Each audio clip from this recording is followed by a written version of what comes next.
Ready to move out.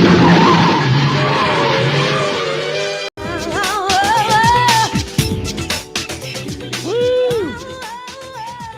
What's up, Libby? Bell&Company. Bell&Company. Yes, it is. It's another episode here of Bell&Company, and she got all excited on that one. That is, I am Mario J. Bell of the Bell&Company. In case everybody's wondering, after maybe this might be the first time they tuned on. Hello, if you're just tuning in for the first show, hello everybody. We do this on Sundays, and then it appears on podcasts and streams that are, the repeat of the live. So we're all over the place. And again, I am Mario J. Bell, and that voice there that I sometimes cut off, and she's now live with us. I got to explain all this. Yes. Hey, Libby. Hi. Libby is now on camera officially. I'm Grandma Libby. How and you everybody's doing? wondering, wait a minute. We always were talking to the little doll. Well, she's still here. She's still the mascot of the show.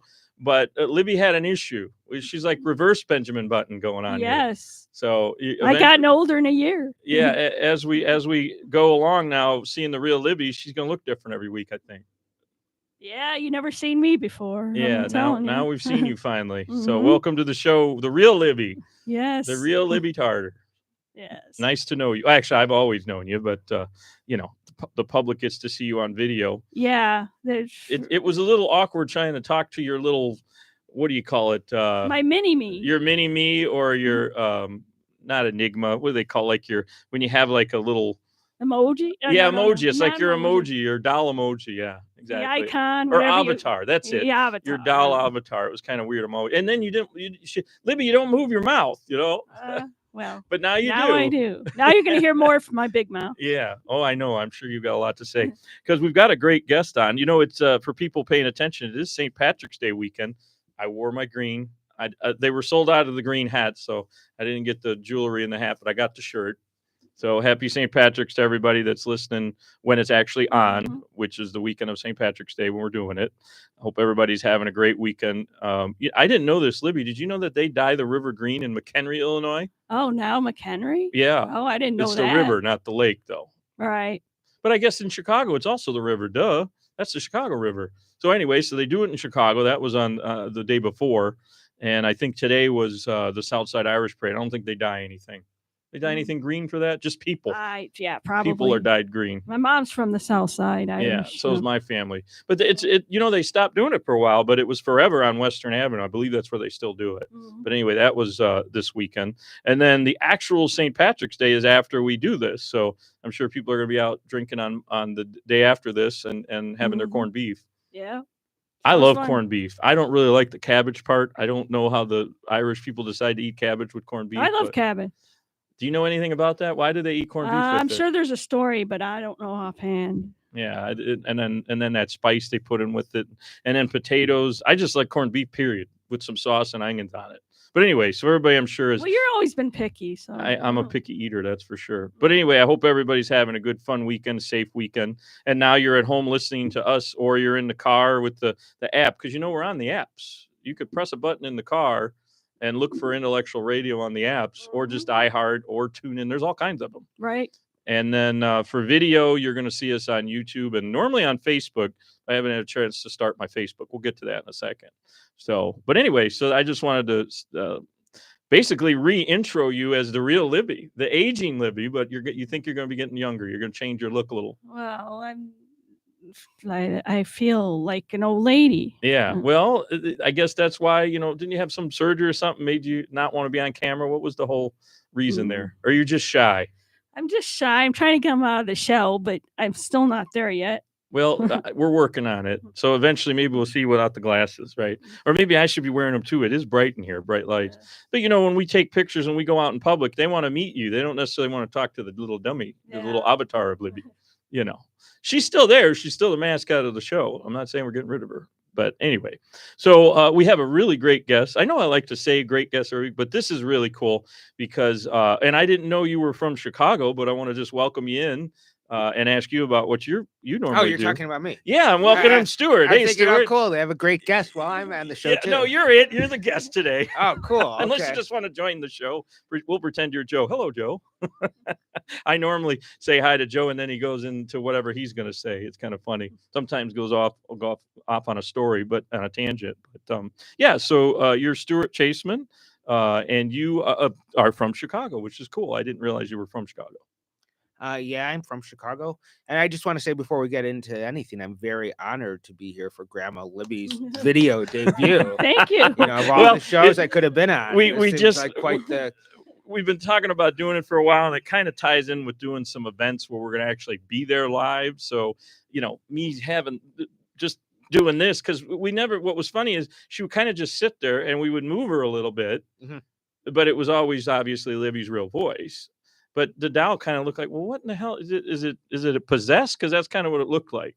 So now we're going to have her in the pictures, but we have the real Libby. So here you go. I think the day's going to come where people could just do these things with avatars and stuff. I mean, I guess if we were more advanced, we could just have a 3D version of her. We could have done something like that, right? Like 3D animation, but we're not that sophisticated. And then what would I show in public? Like one of those light things that you see like in Star Wars where you're looking at like like it's supposed to be Darth Vader, but thing? on the like he's on a screen. I think I heard you could see ABBA or some different music. Yeah, the hologram. Yeah. I thought that was. Did Michael Jackson do that? No. Who did that? He said ABBA. Is that right? Yeah. There's the ABBA was the little puppets or something. That was a video. Oh well, I don't remember who did that. But the hologram thing is it's people that are dead. Like I know, but Elvis wasn't that? Did Michael Jackson do it? I don't know. I don't think so. Well, maybe that's what I was actually at the Holocaust Museum. I don't know if everyone is listening in the Chicago area or from all over. In Skokie, Illinois, there's a Holocaust Museum, and they had a question and answer session with a Holocaust survivor via hologram. Oh, like that? Okay. And it was like, wow. And it was art, but it wasn't, the person wasn't live anywhere. It was artificial intelligence. I think they asked the actual person like about 10,000 questions, so it was almost impossible to come up with something the hologram wouldn't. What do you see on the screen? Do you see something like like Star Wars? You see a 3D person, just like wow. So it's a thing. All right. So there's the answer. That's gonna be next. You won't have to be on camera anymore. We'll just do that. I'll be a ghost. We'll be the ghost of Libby, maybe. That's kind of cool. I never even thought about trying that. Again, that's a budget that we don't have on this radio show / video podcast. So, but anyway, for anyone who's skeptical, I am here live in the person. I was going to say Stuart's here. The real deal. I had to give him directions to make sure he knew where he was going. He is in the Chicago area, which I thought was cool. So I'll just go ahead and let you do your intro of what you want to say, and then I of course have questions for you. We do this for an hour, I did not come prepared with an intro. My name's Stuart. Like you said, I live in Chicago. Stuart Chaseman. You can find me in all the typical social media outlets. You can find me in all the typical music places that you find musicians. I'm a singer-songwriter. When I play with my band, we're Stuart Chaseman and the Born Again Sinners. And I have a new album out called Secrets, Lies, and Alibis. It's my newest album. It's not that new anymore. I have a new single out that hopefully we'll talk about in a little bit. Sure. I was also on a reality television show that people sometimes recognize me for called America's Most Wanted because I committed some crimes a while back. And funny, he threw me on that. I was waiting where you were going with that. That's great. And in addition to that, I was on a show called. They still haven't found you on that one though? No, thank God they haven't found me. I just gave it away. He's in Chicago, but they don't know where. Yeah, he could be anywhere. I'm kind of on the lam right now. He's on the lam, and he's actually. We can't say where the studios are. The studio's in a bunker. Exactly. We can keep it secret. I think they used to have to do that with someone like Salman Rushdie or something. They had to be really secretive. Hey, he must have done something good. He kept out of the public's eye, and then one day he's at a public appearance, boom, he gets shot in the head. How about that? That was more recent, though. Well, hopefully I'm not shot in the head. No, I don't think so. I think you're good. And, I don't know. Did you upset some people? Didn't like your music? I don't know. The Matchmaker show? I don't know. I probably upset a great deal of the female population that have gone on dates with me, whether on reality TV or not. As far as the music goes, I don't know. I might have upset a couple of promoters at some point, but hopefully not to the level that. Why do you think I'm in disguise? Yeah, she's on the lam. I found her from another radio show actually in Chicago area. It was a stream, and there was no video with that. So, but that's funny. So, but you tell us a little about how you got started. I mean, you've always been obviously from Chicago, the north suburbs, right? I grew up in Buffalo Grove and Glenview. Got it. In the opposite order, though. I started in Glenview, and like so many other 13-year-olds of my generation, I was still living at home. So when my parents moved to Buffalo Grove, I moved to Buffalo Grove too. Why not, right? Well, I would hope at 13 you're with your parents still, yeah. But if you went back, I've done it. I've gone back at the family estate many times over the years because I've been bouncing around with radio. I was in Las Vegas. I was in Iowa. I was here on a few places. Now I'm obviously here at Intellectual Radio. But yeah, I get that, especially the music business. You don't always know where that's going to take you, right? Yeah, most recently I was playing in New York, and I was driving. I have to drive. I can't really fly because I have too much stuff I have to bring with me. And I was driving home and I fell asleep. Whoa. I fell sound asleep while driving and woke up to see my car embedded into another car. So yeah, there's a lot of it could get dangerous out there. This is a tough way to make a living. This was you coming from a gig, right? And you're just tired. Yeah. Wow. That's not cool. I'm glad you're okay. Where was that, going from like New York back to Chicago area? Yeah, I had it in my head that I had to get to Cleveland. I knew I wasn't going to drive all the way home after the gig, but Cleveland was like halfway. I went to the Rock and Roll Hall of Fame opening weekend, which was like over 20 years ago. So I'm like, I'll hit the Rock and Roll Hall of Fame. And I get like 15 minutes from Cleveland, and I'm doing the thing where you're like bobbing your head. Oh, I've done that many times. And I don't know why I couldn't just stop 15 minutes prior to getting to Cleveland. That might have been a smart move. But I'm just like, no, I'm going to do it. I'm going to do it. I'm going to make it. You're going to make it just a little bit like west of Cleveland, maybe cheaper hotels, right? That's probably what you're thinking. I'm not quite sure what I was thinking, but yes, but I have a new car now, so that's nice. Oh, that was a more recent thing. I thought that was when you were starting out. You just happened? No, yeah, that's just happened. Oh, geez. Okay. So yeah, so I was asking kind of about the background. So obviously you travel around. Have you always been into music, even when you were, with the parents at 13? When did you actually start deciding this was going to be what you want to do? Yeah, I still wake up some days and I'm kind of confused about that. I think everybody should have some sort of outlet, something that they're passionate about. Rock music spoke to me at a young age. I always wanted to write the kind of music that could potentially speak to people, Makes sense. I love the Rolling Stones. I'm not going to say anything bad about them, but you could listen to the entire Rolling Stone catalog front to back, and from Mick Jagger's lyrics, not know one thing about him that you didn't know going in, other than maybe he likes to get laid. That's just not the way he writes. You have individual stories with each song. You don't want to try to just have one big theme. Yeah. It sounds like. I'm sure there is some. We're hooking up tonight. I'm sure there is some sort of theme you could tie together. Wait, I want to paint it black. What is that talking about? I never even thought about the meanings of some of these songs. What's that one? That one I think is about death. That one would be probably up my alley. But okay. Yeah, I find darkness and depression and things like that much more motivating than I don't even know what I would write about if I ever got to a point that my psychiatrist found the right balance of drugs to make me happy. I don't even know what that would look like. Where was I going with this? So, well, where did you get like the inspiration to do all the songs? I mean, do you write them? Are you copying people? Where'd you get stuff? Well, I like to plagiarize. I think that's a really good tool in songwriting. I didn't mean plagiarize, but like covers. When I play live, I'll play covers, but no, I mean, if you get one of my albums, I wrote everything on it. And where I was going with that in the comparison to the Rolling Stones is, I think if you could just pick out at random 4 of my songs and listen to them back to back, you would know something about me that you By the way, we're on Facebook now. There you go. Hello, Facebook. Anyway, I'm listening. Yeah, I think you would know something about me, and I don't have very many other tools to work these things through, or I just have things I want to say. I want to get it out there somehow. And there's things you could say if you put 3 chords behind it that you might not be able to say if you were just talking to somebody. And I've heard it. You seem to have a little bit of and that's what I was talking about. Even I wrote, in comic because I hear your comments on even the show you're on. We'll get to that in a second. The show, but do you write like comedy for people, or have you done stand up at all? Any kind of comical stuff? I get compared to Larry David a lot during when the show was on. It was actually posted on the Curb Your Enthusiasm website. Something like, "Oh, check out the alter ego Larry David," or something like that. Okay. But no, I don't. sometimes I'm funny in spite of myself, and I don't realize that I'm saying anything humorous, and then apparently it comes across that way. Oh, I thought it was all intentional, like some of the lyrics of the song, but your songs sound pretty serious, and they don't sound like you're trying to be funny with stuff. Maybe I'm missing something. My music, typically there isn't that much humor in it. I did do stand-up comedy one time in my whole entire life. I was at an open mic.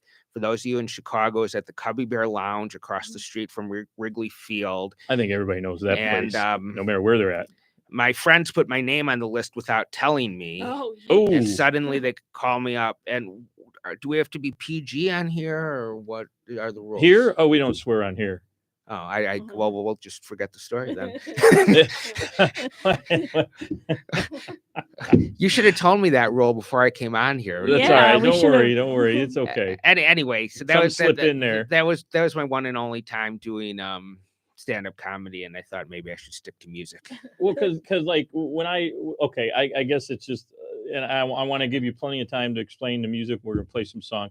I want to talk about the show, but just from what I gathered, just talking to you off air, and then listening to the music, and then seeing the show you're on, it's like, okay, this guy, maybe he writes for people or something, because you're just naturally funny, I guess. Then I thought it was. I'm available if anybody wants that service. I'll give it a shot. I'll do anything. We started talking about your background. So what have you been doing outside of the music career? Like what is your other things that you do? I've never made an appreciable amount of money in music. I mean, not to brag or anything, but you're looking at someone who's made hundreds of dollars in the music industry. Okay. And that's funny. Yeah, I feel like that with broadcast. And it's like, I've had some really good positions, but have I been able to make a living? Yeah. I own an advertising company. And I don't really need to promote it. I'm doing fine with that, but I own an advertising company. That's fine. That's up to you. You're my guest. You can pretty much say whatever you want. So that's except fine. For swearing. Yeah, well, yeah, but don't swear unless Okay. is there a swear word in the name? That don't say it. But anyway, so okay, so the back, you've always liked the music. I guess we could just start talking about the actual music. I'm going to play some of your song. Your inspiration then isn't necessarily like from a comedic angle, is not necessarily a specific band that you like. I know what what inspired it. It's kind of obvious. We'll talk about that in a second. But in general, what do you do to get my influences are music, Bob Dylan and Bruce Springsteen. I always get compared to those people.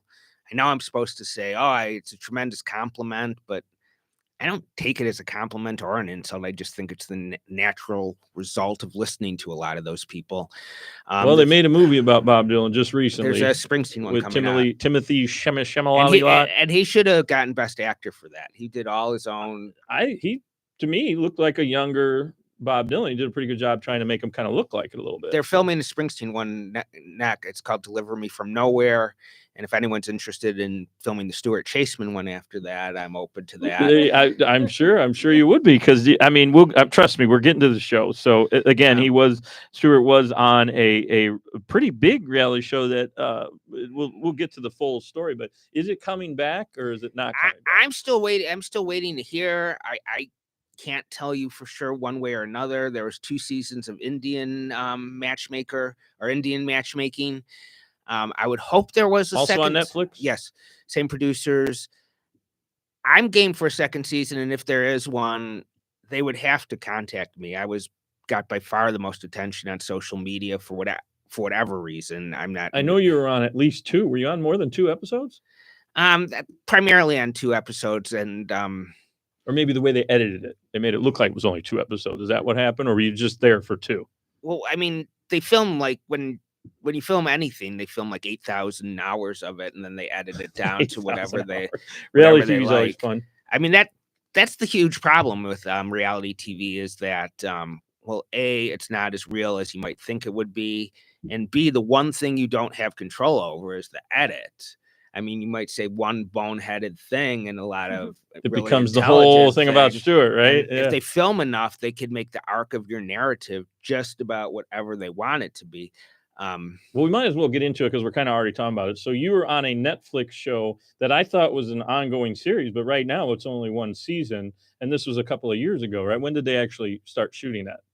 I don't know. It's just all in a haze right now. I think it's 3 years ago already. I'm just looking at what I saw online, but I'm not sure. Anyway, so you were on a show on Netflix called Jewish Matchmaking. Let's see. I think there was like 2,000 people applied, and they picked 9 primary cast members.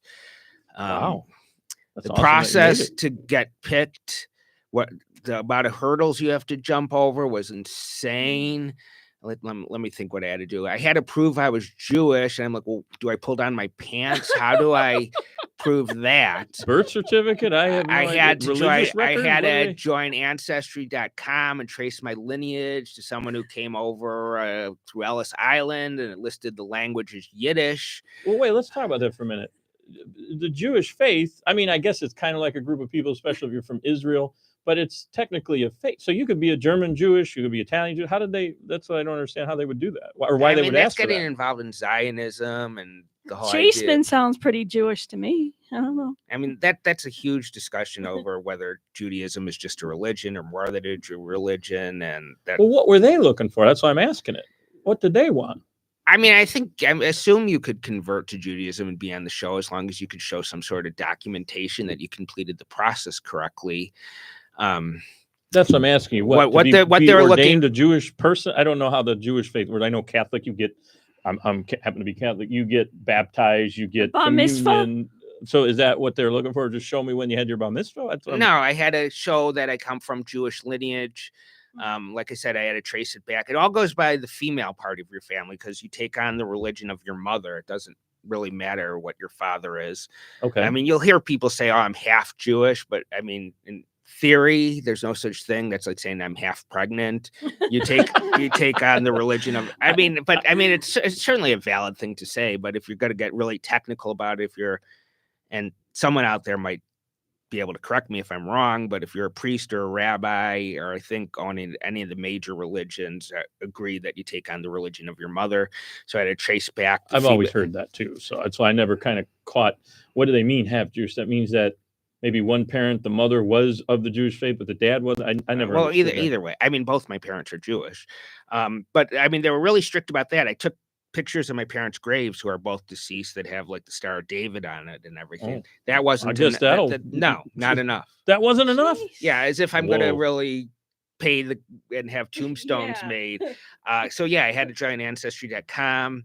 Then let's see what else I had to go through. A lot of interviews. I had to take a personality test that I understand they spent thousands of dollars on for me to take, and it was very odd, because the test had to be supervised. Like, I don't know how you cheat on a personality psychology sort of test, but it had to be supervised. And I did it in my own house with someone watching me through Zoom.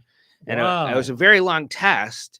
And like, I had to like raise my hand and say, I have to use the washroom in my own house. Going, would that be okay? So I had to do that. Then they said, are you okay meeting with our psychiatrist? And like, mine hasn't done anything for me in 20 years. Maybe yours will knock something back in place. So I said, sure, I'll meet with your psychiatrist. I'm sure that's a liability process. I'm sure that was a liability thing.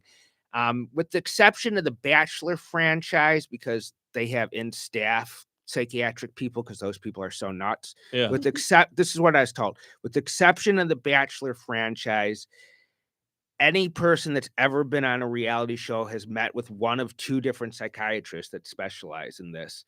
The guy that I met with has met with every single person who's ever been on The Voice. He gave me a list of his shows.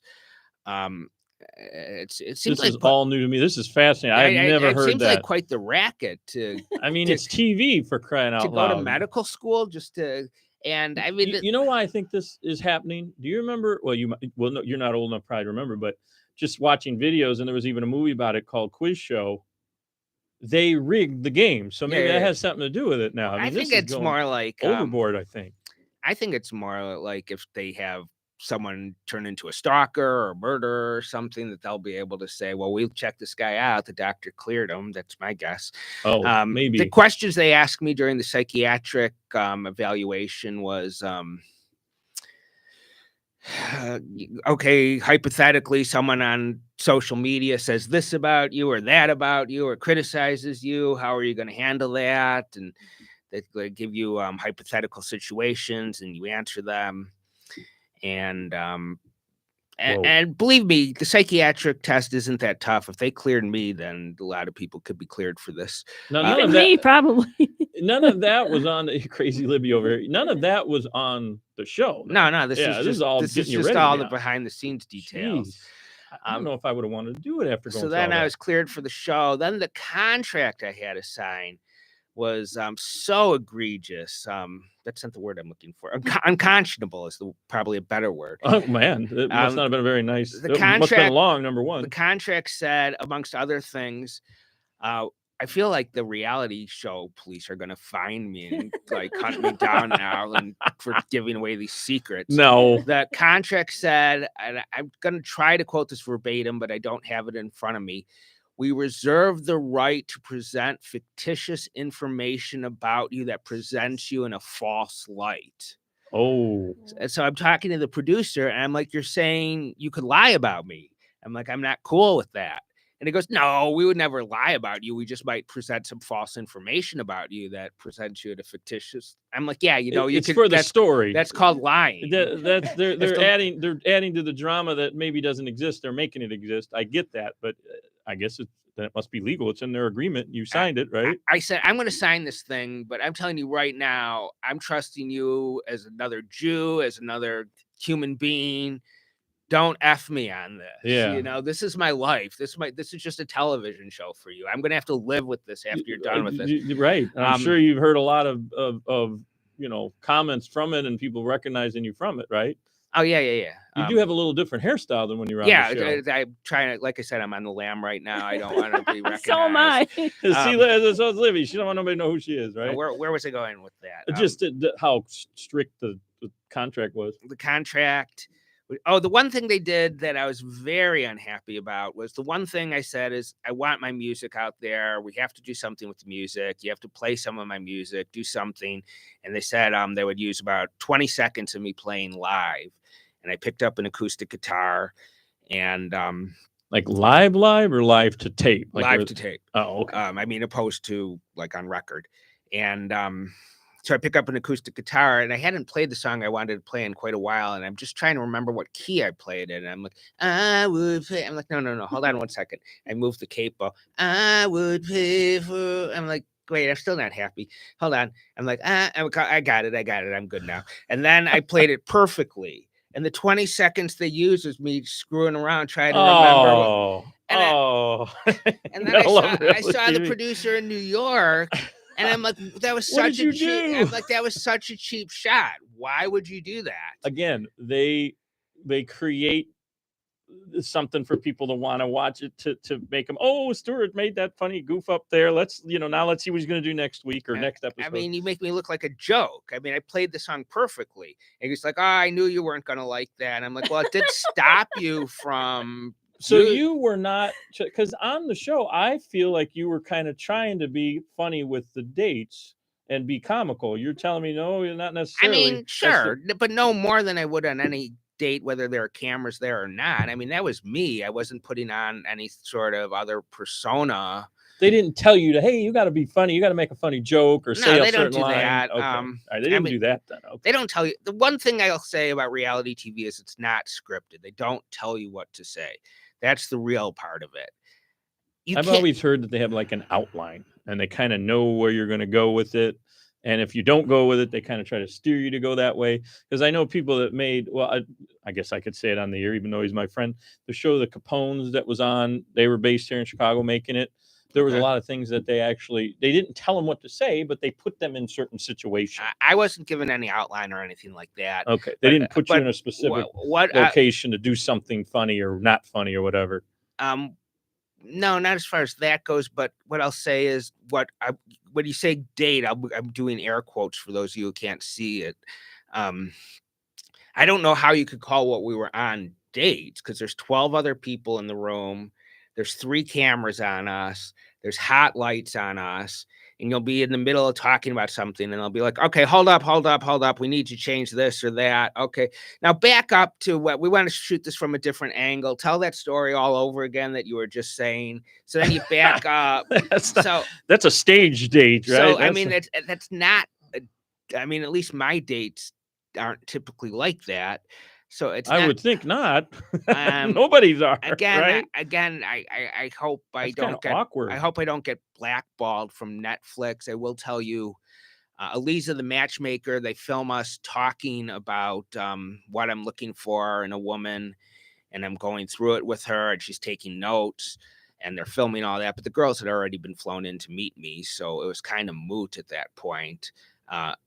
I mean, I had already given her some information, and it was much of the same, but they wanted to get that on camera. So was the goal of the show to actually have you like end up in a relationship? I know The Bachelor is they like get married. Was it the same thing with Jewish matchmaking? I don't care if it's The Bachelor, if it's Jewish matchmaking. Their goal is to make an entertaining television show, sell advertising if it's on network TV, get subscribers if it's on Netflix. It's of absolutely no consequence to anybody whether you meet somebody or not. Only to the extent that it contributes to the validity of the show. Maybe they care to some extent, but they're not your friends. They're there to make an entertaining television show. Ratings, money. They didn't go out of their way to find women that they thought would be compatible with me, and I was set up with lovely ladies. But how many were there? I only saw 2. So how many were there? There were 2 that they showed on camera. There were more than that. They even there's a lot of footage that doesn't get used. It's like that for everyone. Like I said, they film way more than they need. You brought something up real quick. I want to interrupt and say this. You said Netflix, they're not necessarily looking to please the advertisers. They're looking to get the subscriber base built up and get as many people to watch as possible. Sure. I mean, they want to put together an interesting streaming channel with original programming. And I just don't think anyone at Netflix or anywhere really cares whether or not I'm in a relationship or what happens to me. It's not that they're bad people. It's just, that's just the reality of the situation. No pun intended. I always thought the goal of shows like The Bachelor and Jewish matchmaking, shows like that, similar like dating shows, was to actually get a couple that's successful and get married. What do you think the producers rather have?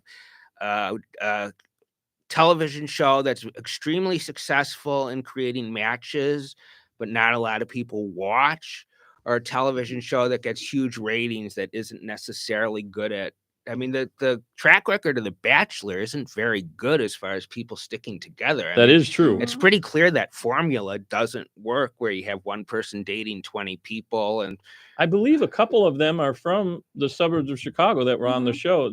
I think a Bachelorette and like 2 Bachelors, I think, were from this area. Yeah, we all have a reality show singles Christmas party. I was going to say, I wonder if you all meet. I was just going to say, do you all meet up? So there was my next line. You took it from, that's great. But you honestly, in all seriousness, you don't necessarily know any of these other people. It's not like y'all go to like a cast party for Netflix or for ABC. I mean, as far as the Jewish matchmaking people, I know some of them. The arc of our storylines didn't overlap at all, but where did they shoot it? They come to your hometown. They came to Chicago. Oh, they were in Chicago. Okay, cool. They came here for me, and I didn't catch that. I thought you were flying because some of them, they were in Miami. I thought maybe everybody was in Miami. No, they went out. Of the 9 primary cast members, they flew out and brought a crew to where the person lived, and they didn't set you up with people who are necessarily in your city. They flew your dates out to meet you as well. Wow. So basically your overall opinion is you'll do it again if they call you and you feel like you were a pretty good chunk of the show that they probably will call you. I would absolutely do it again, but I would have I would be much more difficult. I'd have more demands in my contract. I'd be a complete prima donna. I kind of, while we were shooting for a couple weeks, at the beginning of the process, I was like so humble. I was like so much like, oh, I'm so honored that you chose me, and this is such a great experience. And by like the end of it, I'm like sending interns to like pick up my prescriptions and stuff. And I'm telling the producers, no, I'm not going to do it that way. As soon as you're ready to do it my way, let me know. When you saw you were getting some traction, you're like, okay, I can. I don't want to put you on the spot of how much, but there is compensation to do these shows. Right? It's not like you do it for free. I got nothing. Are you joking? No, I'm completely serious. I got nothing. I was told at one point that there would be some compensation, and then I just never pushed for it. I don't know if I don't think anyone got compensated. I did it for the experience. I was on a Judge show with the old. She's now on Fox News on the 5 and a couple other shows. I was on Judge Pyro. Remember? Have you ever seen that, Libby? Pirro. Judge Pirro, Janine Pirro. No, I've never. They paid us to be on the show. I did like a little on the docket thing. I wasn't actually a case. I was like at the end of the show for a speeding ticket. Yeah, she gives advice. I actually went through a red light. Anyway, I was on her show. We got paid. We got a limo ride there. We got like $600 or something. Wasn't a lot. I might be wrong, but you probably got scale. I think if something's on network TV, there's like a union scale. Yeah, that's why I would have surprised they didn't give you anything. I didn't. In fact, that Netflix still owes me money. There were some parking receipts that I turned in, and they would at least reimburse you for expenses then. No, they told me they would, but that never happened. I feel like I'm burning a lot of bridges here. How many people actually listen to this show? No, I mean, on the audio part, quite a few. On the video, a couple thousand. It's all good. I'm a straight shooter. I'm going to tell you like it is. I don't think Netflix would be opposed to having you on just because you're upset with something they promised you. So, Yeah, I never got reimbursed for certain things. So, yeah, they still owe me money. I forgot where we were going with this. But you're a national celebrity now. When the show first aired, I got recognized everywhere. I mean, it wasn't like I was freaking Tom Hanks or anything, but in the course of a day, I would not go a full day without being recognized at some point during my day if I was out in public. That is pretty awesome. Now, what I get a lot is people come up to me and they're like, "Are you in my yoga class?" Did I see you at Manny's Deli? I know you from somewhere. I know you mentioned it, and I saw it somewhere written in a description about you. You're a Manny's Deli out of Chicago fan. So I am. I can't imagine where you read that though, but okay. Yeah, I forget where I saw that you like me. Oh, you know what? You're in a picture with I think the owner or something. It's on one of your pages. I forget where I saw that. Yeah, and believe me, I know as far as the celebrity rating, I'm like D level, Z level, whatever like the lowest is. I don't know. Kathy Griffin used to joke about that. The D list, right? Wasn't it D list, Libby? Mm-hmm. Well, I'm like D as in David. I'm like D minus or something. I don't know. I still think it's cool. You can't keep track of all of it after a while. You can't read it all after a while.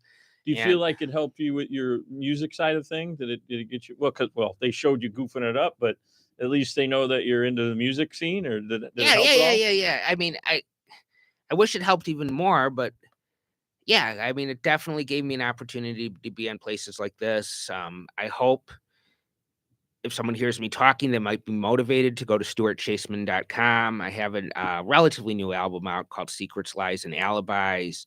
It's an album I'm awfully proud of. There's let's talk about the music. The album already doing it. So you are a musician, obviously. The album was written over the backdrop of my father dying and a relationship ending with a girl, a long-term relationship.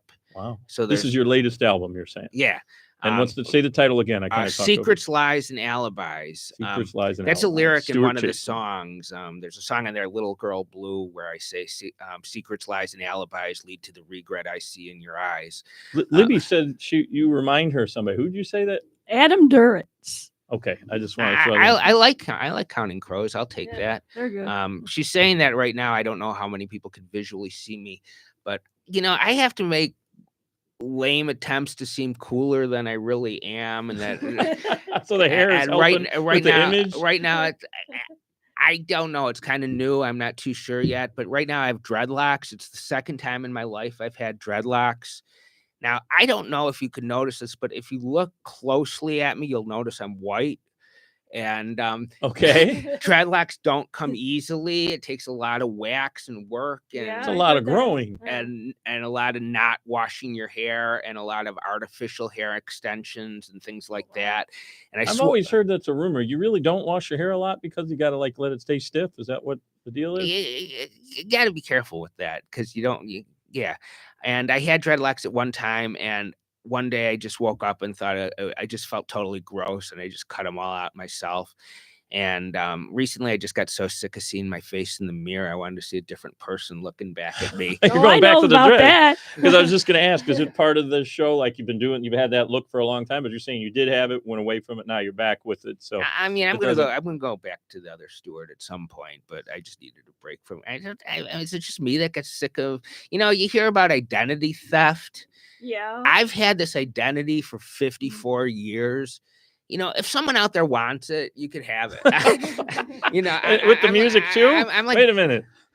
I'm like totally open to a whole new identity. So that's kind of my take on that. Just change your name, like Ziggy Stardust, whatever. You know how David Bowie did. He had like 4 names, didn't he?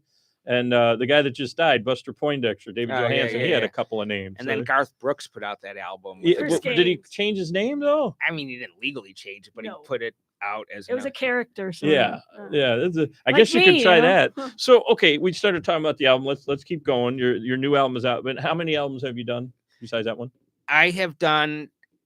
A lot of them are buried, never to be found again. But as far as albums that I'm very proud of, that you could find very easily, that were done under the name Stuart Chaseman, you could find 2 albums: Next Exit Brigadoon and Secrets, Lies, and Alibis. You can find them on all the typical outlets for digital music. Spotify. Let's name some. Spotify. What? Bandcamp. No, I don't know if everybody. I'm on Bandcamp. You are on Bandcamp. YouTube. Okay. What are some of the other ones? I don't know. How about your website? I noticed some clips. The website is stuartchaseman.com. Wait, say it a little slower. STUART, right? STUARTCHASEMAN.com. All right. And they'll find some. I know there's clips. Are the whole song on there? Yeah, I haven't even looked at my website in ages. It probably needs to be updated. But yeah, there's plenty of material. Or just Google me. There's a lot of stuff out there. So what are you working on? You got this new album. Are you out promoting that? Obviously on our show talking about it. What else? Actually, I mean, the album is my newest album, and it's not that old. I still think it has some juice in it. So I'm still promoting that. I'm still playing the material that's on that. But I have another song that I wrote since the album, and I'm old school. The way I've always done things is you write songs, you keep putting them on the shelf, and then when you start to sense a common thread about certain songs, you kind of group them together, and then you put out the album. I don't know that it works that way anymore. I'm not sure how it works with young people. Everything. They put out like 3 songs. Yeah, you either have an EP or and I don't know that people listen to it. Anyway, I wrote a song recently. Things that inspire me tend to be negative more than positive for whatever reason. I don't know what that says about me. If I'm angry, if I'm depressed, that motivates me to sit down and pick up an instrument and write a song. If I'm feeling really jovial, I wouldn't even know what to write about. I don't know how you write about those things. You have to be a little dark or feel like you're, having a mood like maybe less positive in order to write the lyrics. Is what you're saying? Maybe when the day comes, hopefully that I have kids and get married and all that stuff, I'll be motivated. But up until now, it's usually the darker stuff. And this past November, we had a presidential election. I was very, very dismayed by the outcome. Don't worry. So was I. Libby's going to talk about it. I want to play your song, but to do that, are we ready? Do you want to play it now, or you want to wait? Should I talk it up a little bit more? Yeah, I was going to say you can talk it up, and I'm going to switch everybody and go to Intellectual Radio's YouTube and see everything that's going on, because I'm going to switch off of here to play his music. Well, where I was going with that was, I've always just thought you put songs on the shelf until you're ready to put out an album. But I wrote a song that I thought I want to get it out there right away. It's very timely. Makes sense, because it is pretty topical. It's topical. It's what I'm feeling right now. I don't think that's going to change 2 years from now. But I'm very dismayed with the direction my country's going in. Mm-hmm. Obviously, Libby and you will get along great. Obviously, there's a huge cultural divide in this country, and I'm not going to lie. I live in a bubble. I'm in Chicago, mostly Democrats. I'm a liberal. More of a liberal, progressive leaning. I'm liberal. I'm things, progressive. Right? Yeah. For gay marriage. So am I. For all that stuff. I'm on the fence about that. I got some weird thing about getting married. I don't know why it bothers me. Libby's always giving me a hard time about that. Well, I don't know that I'm in favor of marriage, period, just because I don't. Oh, all right. Then Same marriage, gay here or straight. sometimes. Just huh? because I don't know why you have to get the government involved. That might be part of my issue. Like now the government's involved with it, and it's just But awkward. if I it think. exists, then it should be open to everybody. Anyway, I mean, gay marriage is the law of the land now. My problem with Donald Trump is only partially political. I mean, I just think he's an awful human being. That's what a lot of people say. Exactly. They don't seem to care what he's doing, whether it's good or bad. They just hate the man. That's the part that confuses character me. matters. Yes. I mean, you're dealing with someone who's a pathological liar. I mean, he was a billionaire investor in New York. What did you all think he was going to be like? Well, I mean, the truth is, according to you, he doesn't lie, Mario, and I've never said he doesn't lie about anything. I there's just said he so can support a lot of many- his stuff. There's so many disqualifying things. He's a pathological liar. He caused an insurrection where police officers died. He tried to overthrow a free and fair election. yes, He had sex with a porn star and illegally Paid made her a off. That I agree with. There's no denying that one. There's video of him being with her. But the whole thing with the insurrection, I'm on the fence about it. I see that there were a bunch of nut jobs that went over the fence and went into Speaker Pelosi's office. Those guys, I get it. But everybody that was there, that's the part I don't it was understand. planned. Vilifying everybody. Well, I mean, all he had to do is condemn what they were doing. And I mean, he was saying, and what about with the racists saying there were good people on both sides? Yeah. I mean, it's not political. This man is not. People died. I agree. It was an ugly, ugly thing. And it was all over. Well, he felt, the president at the time, outgoing president, felt that the vice president could oversee the situation and just not. That was declare the winner. unconstitutional. Yeah, he wanted to delay it so they would go and do reviews because he was worried about electoral college and all that stuff and fraud and all that. But again, when they get to that day, and this is where I go against it, like everybody else seems to, there's a time and a place, right? I mean, have the rally, but to try to just completely, like he told everybody to go to the Capitol. I know, I heard it. Did he tell everybody to go riot at the Capitol? It was no, planned. That's the part that I have a problem with. See, Libby just said the Proud Boys he approves of. He has had KKK members at his house. I mean, having all politicians rub shoulders with people that are questionable. Let's be honest, especially in Chicago. Yeah, I mean, politicians lie, even the good ones. But exactly. Donald Trump goes so far beyond it. He set the bar. My concern is not so much. And remember, this is Trump but 2. This is Trump 2 or whatever, second term Trump. My problem is Trumpism. I mean, he's totally changed the game. You could literally say whatever you want at this point, and nobody can check you on it. All you have to do is say, "Oh, that's fake media, fake news." I mean, obviously, people are fighting him. All these judges keep trying to turn down all those executive orders. Because what he's doing is illegal and unconstitutional. Well, Libby was talking off air. She thinks that Doge isn't allowed, period. Should be no Doge. I didn't say that. I said it has to be approved by the government, Congress, and it has to be, an established government agency. I'm not saying right it's now. an advisor to the president, and he shouldn't necessarily be the one doing all of the, like, quote unquote firings, but at the same time, why not have an advisor talk about government ways? Keep in mind, the reason Elon Musk has that position is he gave Donald Trump a ton of money. He bought him. Elon Musk picked our vice president, not Donald Trump.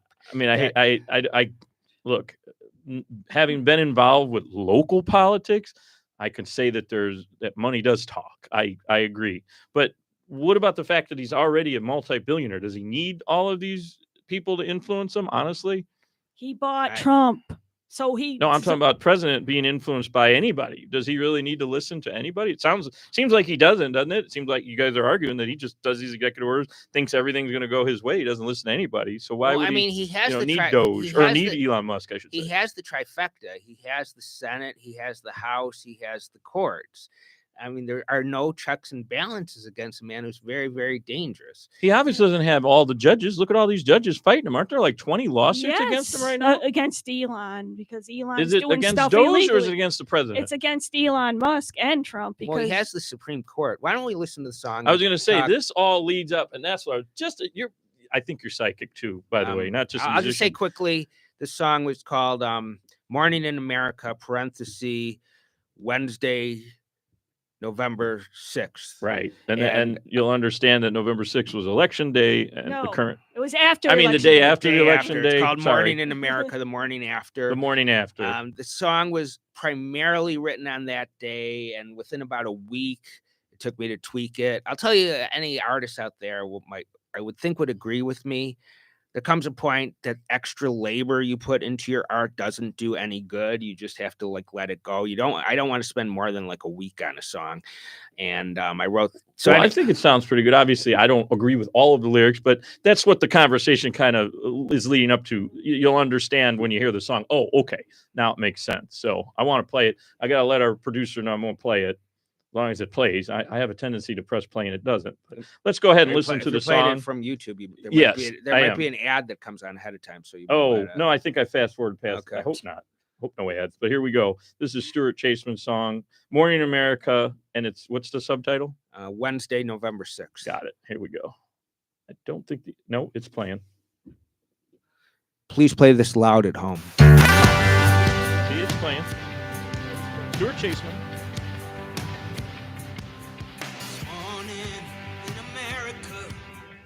Freedom doesn't ring. Since news can cross the wire, criminal's been chosen king. The Constitution lies in shreds, no justice in sight. Can't wrap my head around it, though I try with all my might. They elected a false prophet based on all the wrong criteria. So wake up, 'cause it's morning in America.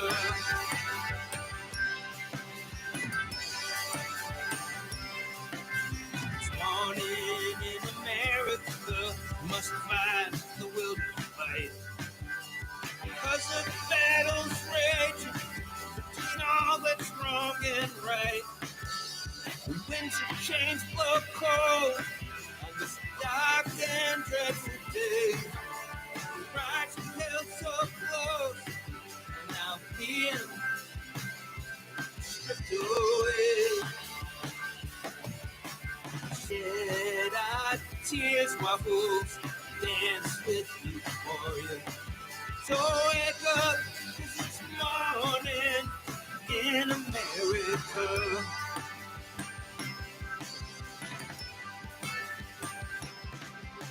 It's morning in America. Lady Liberty starts to weep. It's haunted by that promise she knows she cannot keep. Her torch is just a flicker. The body's in decay because her heart's been broken as a country goes astray. She's just a shadow of herself from a bygone era. So wake up, 'cause it's morning in America.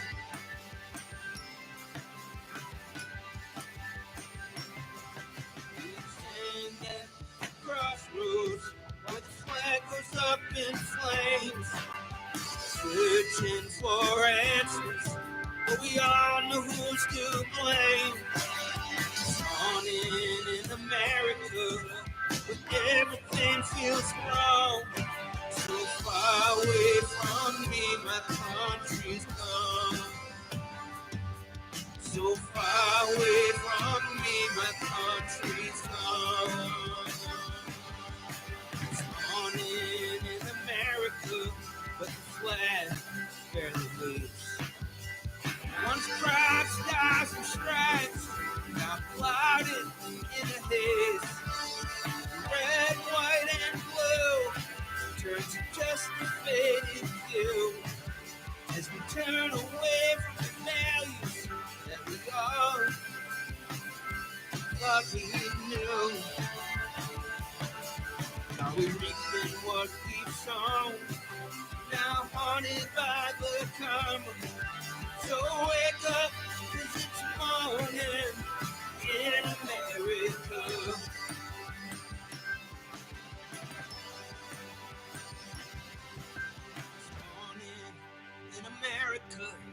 dawn is breaking across the land. All men may be brothers, some I don't understand. But I hold out hope that we'll find some common ground. Down a path of peace and love, still can be found. So don't drown in your despair, become lost in the hysteria. Just wake up, 'cause it's morning in America.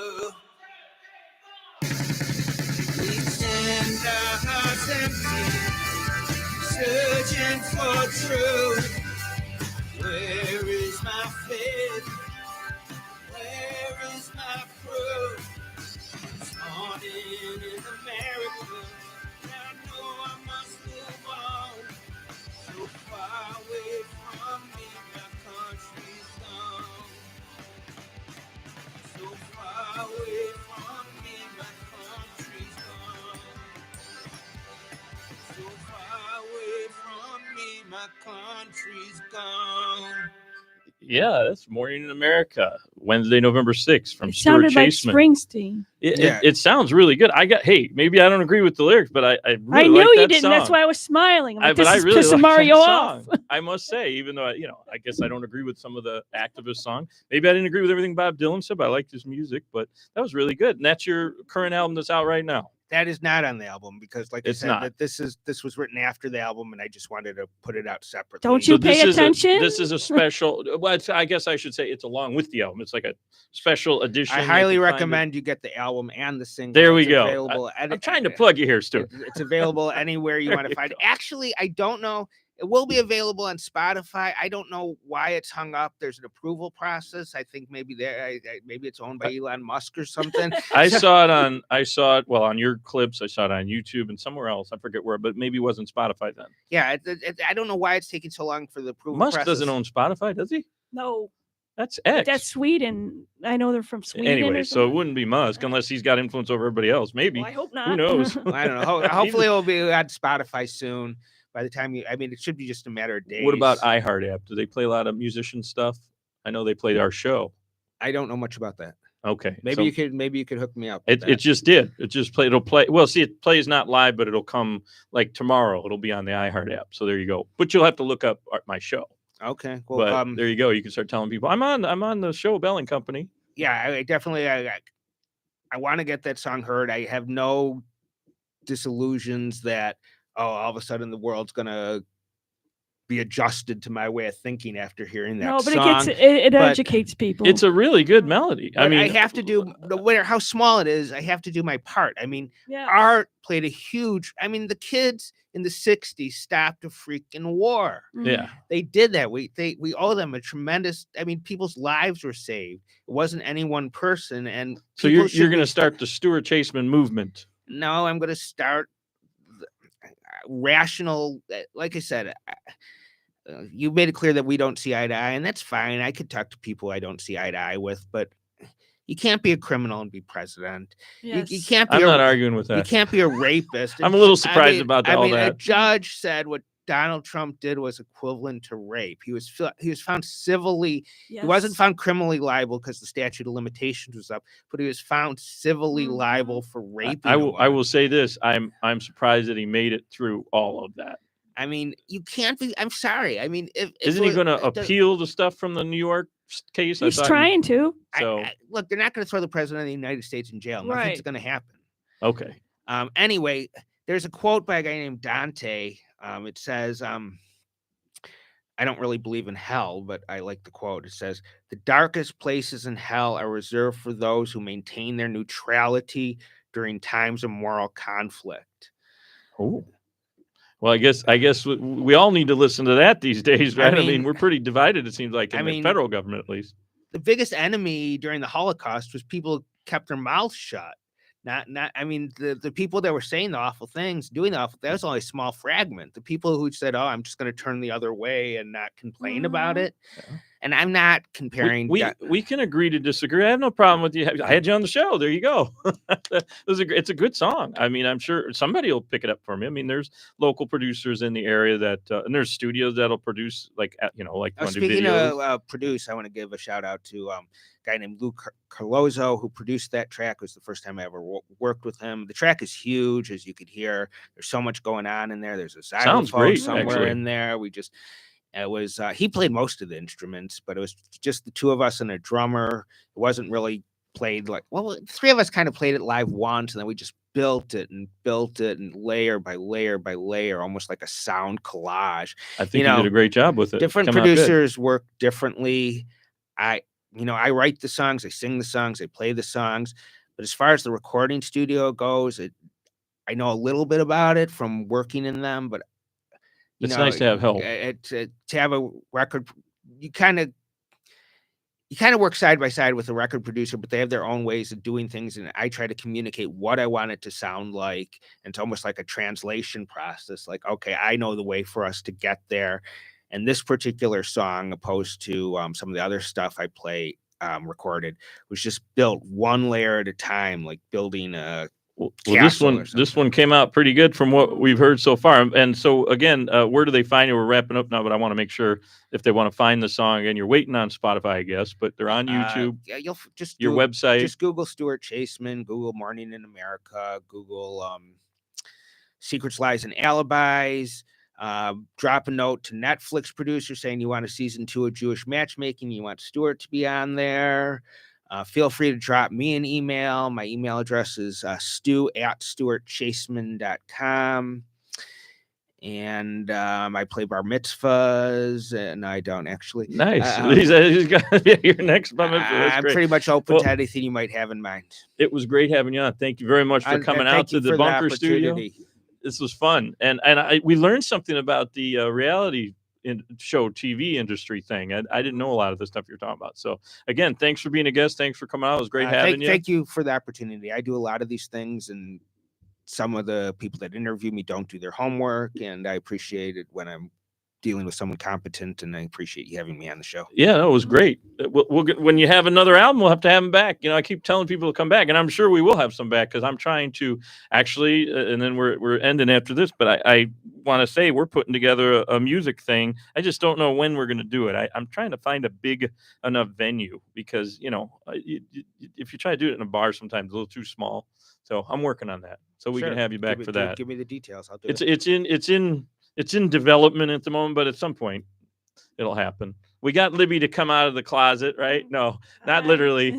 Just we get to see the real Libby. So Libby, thank you for being here again. Stuart, thank you. Everybody, thanks for listening live. And of course, you can hear it whenever you want to listen to it on all the podcast sites, and even on YouTube and some Facebook. If you go to Mario J. Bell, Mario Santa, I don't always give my full name, you'll find it. It's also on the Bell&Company /Inspired and Motivated page. So again, thanks for joining us. Everybody have a great night, and we'll talk to you next time. Bye. Peace. Oh, I was going to end it, but I did already. I was going to say I'm going to end my Facebook thing, but I did that. This one sounded good.